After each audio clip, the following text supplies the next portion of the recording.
Bismillahirrahmanirrahim, alhamdulillahi rabbil alamin. Alors il faut bien comprendre une chose, c'est que shi'na am abayna, kulluna numathilu hadha ad-din, sufara'u hadha ad-din. Qu'on le veuille ou non, on représente tous quelque part cette religion. On est quelque part toutes et tous des ambassadeurs de cette religion. Donc il ne faut pas réagir comme certains le font. Je fais ce que je veux, peu importe, ça me concerne moi. Je ne suis pas imam. Eh bien, nous répondons à ces personnes, eh bien, tu rêves. Ça serait trop facile. Tu représentes l'islam, que tu le veuilles ou non, et on voit de toute manière que c'est la réalité à travers ce qu'on peut entendre ici et là, quelquefois dans les médias, quelquefois dans... On a tendance à généraliser. Et ici, quand on généralise, c'est parce que beaucoup n'ont pas compris, qu'on le veuille ou non, c'est comme ça. On représente une communauté, une religion. Et ça ne suffit pas de dire je suis musulman, je pratique pour moi-même et mes bêtises que je fais au grand jour n'auront un impact que sur moi-même, que sur ma vie personnelle. Non, tu représentes une communauté, la communauté musulmane. Tu représentes une religion qui est la religion de l'islam. Puisqu'il y a des signes qui ne trompent pas, qui montrent que tu es quelque part musulman. Donc ça, il faut le prendre en considération, puisque le prophète sallallahu alayhi wa sallam a dit « Inna minkum munaffirin » il y aura parmi vous des gens qui vont faire fuir. Le prophète a blâmé ces personnes-là. Iyak thumma iyak. Méfie-toi de faire partie de ces personnes-là qui devront se tenir au jour de la résurrection devant leur Seigneur tabaraka wa ta'ala pour répondre aux plaintes de personnes, peut-être par dizaines, peut-être par centaines. Et dis si tu veux, aujourd'hui à travers les réseaux sociaux, à travers tout ce qu'on peut transmettre facilement sur les réseaux, rendre des comptes devant des millions de personnes. Des gens qui se tiendront peut-être devant Allah en disant « Ya Allah, lui il disait qu'il était musulman, il m'a fait fuir, de par son comportement, de par ses paroles, il m'a fait peur. » Alors peut-être ou pas, ça sera une excuse ou pas pour lui. En tout cas, tu devras en rendre des comptes. Et beaucoup de savants disent que des gens devront rendre des comptes puisqu'ils ont été un obstacle pour beaucoup de personnes qui n'ont pas embrassé l'islam à cause d'eux. C'est ça l'islam, on n'en veut pas. Et les prédécesseurs, vertueux et pieux, qui ne se limitaient pas à un nom ou une appellation pour prétendre être parmi le groupe sauvé, eh bien eux l'avaient compris. Et c'est connu cela. Ils appelaient à Allah, ils invitaient à Allah, ils attiraient avec leur comportement, leur caractère, leur moralité avant leurs paroles. Et ils ne négligeaient personne et aucun comportement bon ou mauvais. Encore une fois, ils avaient une toute autre conception du paradis et de l'enfer et des conséquences des bonnes et des mauvaises actions que nous. Nous, on néglige illa man rahimallah les bonnes actions, oh, c'est rien, comme les mauvaises actions. Et comme on néglige le comportement vis-à-vis des personnes. Alors qu'en islam, pas de distinction dans le respect, je dis bien que tu dois avoir envers l'individu, pas de distinction entre le blanc ou le noir, le riche ou le pauvre, le faible ou le fort, le musulman ou l'athée ou le juif ou le chrétien ou le bouddhiste. Le respect, c'est la base. Et combien de personnes ont rejoint la lumière d'Allah subhanahu wa ta'ala, ne serait-ce que par un sourire, la cause d'un sourire. Et c'est pour ça qu'on entend des récits de gens qui nous ont précédés, qui ont gagné les cœurs. Pas avec l'épée comme certains le prétendent, mais avec le commerce. Et on sait très bien que le commerce, tu as une relation sociale répétée, constante avec les gens. Eh bien ici, tu peux gagner les cœurs. Qui gagne les cœurs à travers le commerce aujourd'hui? Qui profite de cette opportunité d'être un commerçant, d'avoir du contact avec les gens pour te dire, ou pour se dire, j'ai l'opportunité que tel imam n'a pas. Je vais rencontrer des gens et je vais pouvoir toucher les cœurs que tel autre guide ou prêcheur ou imam ne pourra pas toucher. On est tous quelque part des imams, des guides. Et maintenant, on donne que très peu d'importance envers ce que je viens de dire, envers certaines catégories de personnes.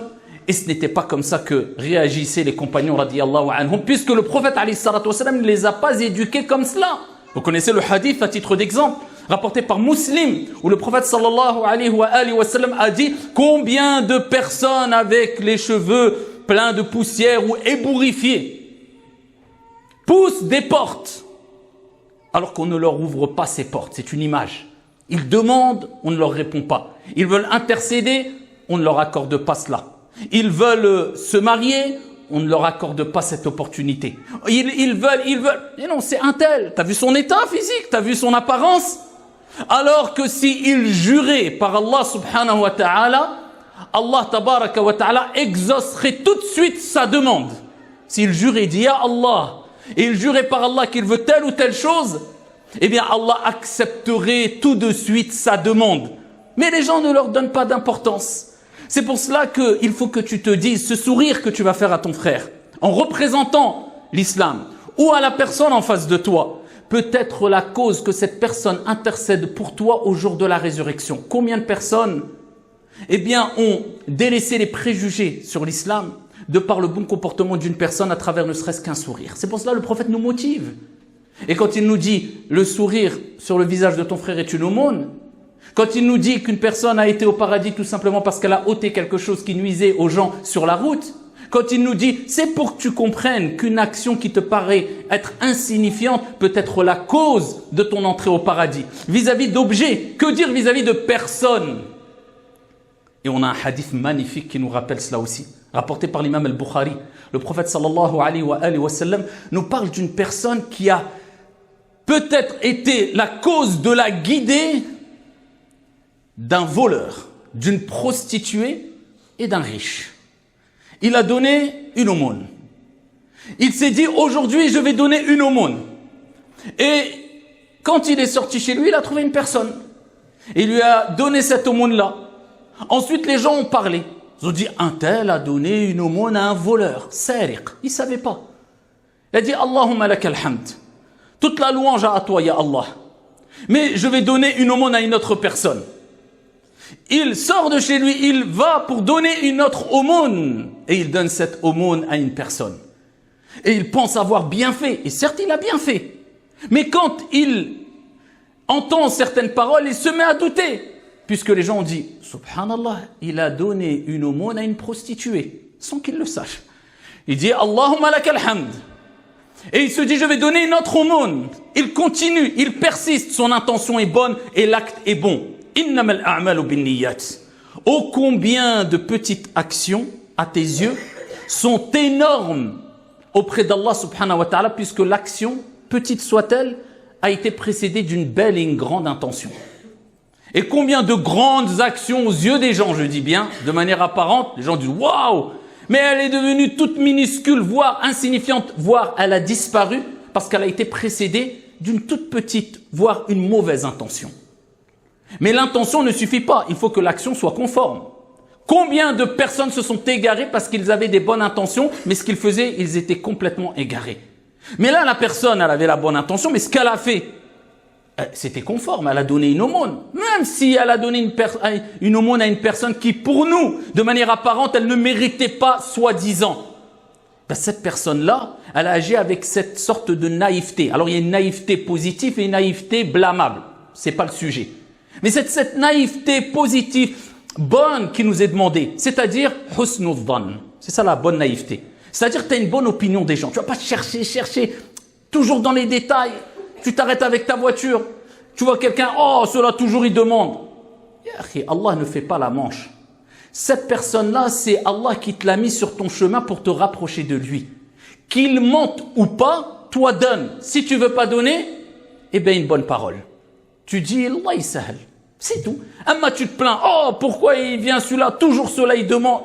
Parce que toi, tu n'as pas compris que fallait regarder plus profond, d'une manière plus profonde. Il ne faut pas regarder la personne, il faut regarder les conséquences de ton acte.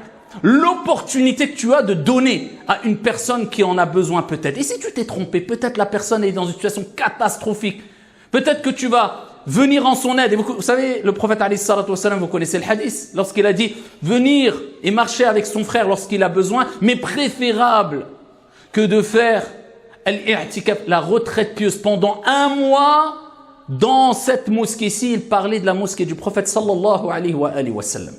C'est-à-dire que quelqu'un qui va aider son frère, il va l'assister tout au long de son problème, eh bien le prophète il préférait faire ça, et il dit c'est meilleur que de rester jour et nuit, faire al-i'tikaf, la retraite pieuse dans la mosquée du prophète Mohammed alayhi salatu wasalam pendant 1 mois.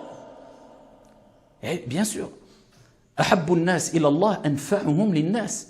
Les personnes les plus aimées auprès d'Allah, ce sont ceux qui sont les plus profitables pour les gens. Les gens, pas de distinction. Te dis pas oui mais celui-là, pas celui-là. Toi, tu ne sais pas où tu vas poser la graine et comment Allah subhanahu wa ta'ala va faire jaillir le bien à travers ce que tu as fait, à travers ton action. Tu ne sais pas, toi t'investis à droite, à gauche. Combien de personnes ont été touchées alors qu'ils n'étaient même pas musulmans, de par un comportement. Cette personne-là, peut-être un jour, tu vas te retrouver dans une situation difficile où tout le monde voudra témoigner contre toi.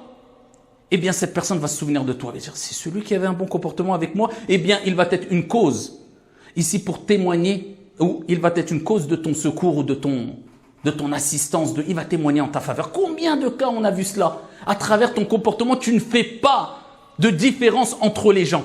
Tu souris à tout le monde. Combien de personnes ont eu des postes, des hauts postes?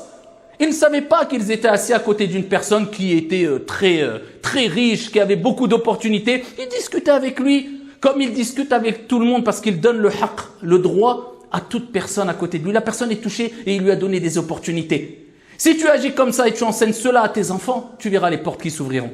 Je me souviens, il n'y a pas plus d'1 mois, une personne racontait qu'il s'est retrouvé dans une maison, un palais, chez une personne millionnaire. Il a été invité par la cause de son fils. Alors, Al-Shahid ici, c'est pas le pourquoi, du comment, rentrer trop dans les détails, mais en tout cas, juste le fait que la personne qui était discrète, qui allait à la mosquée, qui n'était connue par personne, mais qui a été touchée par son enfant qui avait à peu près 14-15 ans et il souriait, il le saluait comme il saluait tout le monde. Il a été touché, il a cherché le père de cet enfant, il lui a dit, voilà, ton fils, il est rentré dans mon cœur, je vous invite chez moi. Ils se sont retrouvés dans un palais. Alors que personne ne savait que cette personne-là, elle était millionnaire. Et en tout cas, shahid, c'est pour dire tu peux te retrouver dans des situations tout simplement parce que tu as gagné le cœur avec ton sourire. Et quand tu as souri à la personne, tu as eu un bon comportement, tu as assisté la personne, tu as respecté la personne, tu n'as pas fait de distinction entre est-ce qu'il est riche ou pas, est-ce qu'il est blanc ou noir, est-ce qu'il est de tel pays ou pas de tel pays, il a akhiri. Eh bien, c'est comme ça que doit réagir le croyant, le musulman. C'est un ambassadeur. Il gagne les cœurs. Il cherche les opportunités pour satisfaire Allah subhanahu wa ta'ala, bien sûr, avant tout. Eh bien, ici, la personne, qu'est-ce qu'elle a fait? Elle a mis l'argent, ici, fi sabilillah. Elle a donné cet argent-là, fi sabilillah. C'était un voleur. La deuxième personne, c'était une prostituée. La troisième personne, il a cherché une troisième personne. Il dit, il faut que je donne cet argent. Eh bien, c'était quoi? Les gens ont parlé. Il a donné une aumône à un riche Rani, alors que c'était quelqu'un de thari, très riche. Et il a donné cette aumône. Il a dit, Allahumma lakal hamd. J'ai donné mon argent à un voleur, à une prostituée, à un riche. Le soir même, il a fait un rêve, rapporté par le Bukhari. Et ici, il lui a été dit, peut-être que l'aumône que tu as fait pour la personne qui était connue pour être un voleur va le dissuader de voler. Peut-être que l'aumône que tu as faite pour la prostituée va pousser cette femme-là à arrêter son acte. Et peut-être que l'aumône que tu as faite pour la personne riche va pousser cette personne riche à prendre cette situation comme un exemple et donner encore plus. Regardez le message divin pour lui dire, tu n'y pensais pas, tu ne voyais pas quelque part plus loin que le bout de ton nez, tu t'es dit j'ai peut-être fait même une erreur. Non, tu as respecté le fait d'être respectueux, avoir la bonne intention et correct avec tout le monde. Allah subhanahu wa ta'ala t'a ouvert des portes. Et c'est ça la science bénéfique. Ici, comme disent les ulama, al-ilm, on l'apprend. Ce n'est pas pour bima'rifatil majhoul. C'est pas simplement pour connaître ce qui était inconnu. Bal an tastafida min ma'rifatihi. Mais c'est pour profiter de cette connaissance. Tu apprends, pas pour sortir de l'ignorance. Mais c'est pour profiter de cette connaissance. Et comment on profite de cette connaissance? Eh bien, c'est en la mettant en application. C'est ce qu'on appelle l'ilm nafi', la science bénéfique. Accumuler de la science, comme certains disent, je connais, j'ai appris, et on déballe des moutounes, des textes, et on déballe ce qu'on connaît. Mais quand on le voit, il n'y a qu'un hadith qui nous vient à l'esprit. Inna minkum munaffirin. Il y a des gens parmi vous qui font fuir le croyant comme le non-croyant. À peine un sourire. Détecteur d'erreurs et de défauts, ou pour pas dire détecteur de minhaj, fameux mot, minhaj, Rajoute yani et compagnie et ça y est, t'as fait de la personne un cheikh, un talib ilm, même si c'était le dernier de sa classe. C'est pour cela qu'il faut faire très attention. L'application, elle vaut beaucoup plus que la quantité d'informations qui n'est pas suivie par l'application. Et retenez cela, on est toutes et tous quelque part des imams, on se comprend des guides, et on devra tous rendre des comptes sur notre comportement vis-à-vis des autres. Pas se dire « Oh, moi je suis pas imam ». Moi, tu vas arriver au jour de la résurrection, tu vas dire « Bah tiens, moi, ya Allah, c'était mon CV, ça c'était ma carte, voilà, je travaillais dans telle chose, où j'étais boucher, où j'étais… Et lui, il était imam, c'est un autre… Non, non, non, l'imam comme toi. Tout le monde va rendre des comptes. Celui qui a fait le poids d'un atome de bien le verra. Le poids d'un atome de mal, il le verra. Wallahu a'lam walhamdulillahi rabbil alamin.